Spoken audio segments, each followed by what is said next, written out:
Bismillahirrahmanirrahim. Umat Islam itu memang tidak boleh lepas dari kepemimpinan yang kemudian memimpin mereka, yang menjalankan sebagaimana yang diperintahkan oleh kitabullah dan diperintahkan oleh sunnah.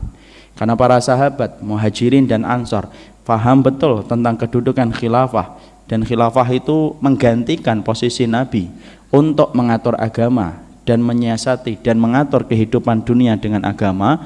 Karena pentingnya masalah ini, dan mereka faham kaum muslimin tidak boleh melewati waktu kecuali mereka harus dipimpin orang yang memimpin mereka kepada kitabullah dan sunnah. Karena orang yang paling paham tentang sunnah yang ditinggalkan dan diajarkan Nabi adalah para sahabat, dan mereka tahu urusan kepemimpinan di dalam Islam itu bukan urusan kecil, tetapi urusan yang sangat besar. Makanya dalam sunnah sampai ana dan antum ketika safar saja, orang yang safar dalam kebaikan, kalau dia paham tentang sunnah, tidak boleh di dalam safar kecuali ada salah satu yang diangkat menjadi pemimpin, karena sesungguhnya besarnya kemaslahatan diraih dengan adanya ulul amri yang ada mengurusi urusan mereka, apalagi urusan khilafah.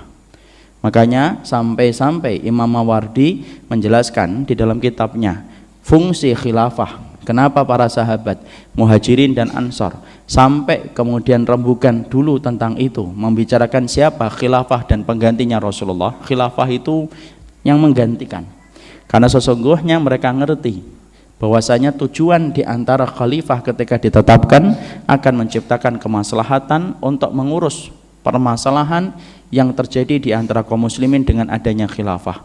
Makanya sampai Imam Mawardi berkata, maudhu'atul khilafah khirasatuddin wasiyasatudd dunya biddin. Fungsinya khalifah untuk menggantikan Nabi di atas muka bumi ini, karena fungsinya khalifah itu menggantikan Nabi, bukan khalifah secara administrasi, enggak, tapi fungsinya khalifah ditetapkan di dalam Islam. Sampai para sahabat tidak mau melewatkan waktunya kecuali harus cepat diputuskan siapa yang menjadi khalifah, karena fungsinya khalifah itu dua, kata Imam Mawardi, yang dipahami oleh para sahabat. Satu, hirasatuddin, karena urusannya khalifah itu menjaga agama.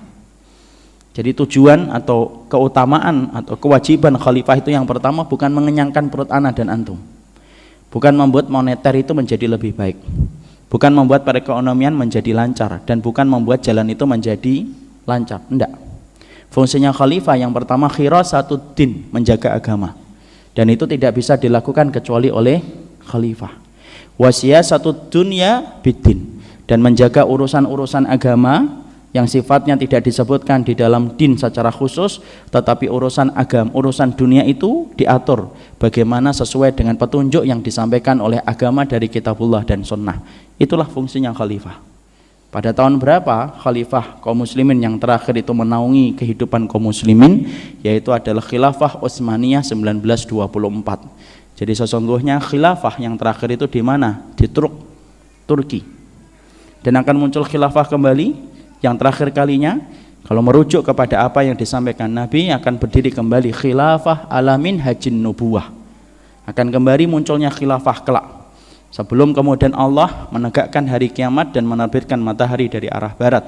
Janji dari Nabi, dan Nabi tidak pernah berdusta, dan orang yang dibenarkan omongannya adalah Rasul. Akan berdiri kembali khilafah alamin hajin nubuwah, akan berdiri kembali khilafah alamin hajin nubuwah, membawa kedamaian, membawa keadilan, dan membawa akidah dan tauhid di atas muka bumi ini. Dan itu janji yang akan muncul kembali setelah jatuhnya khilafah yang terakhir 1924 pada bulan Maret di Turki.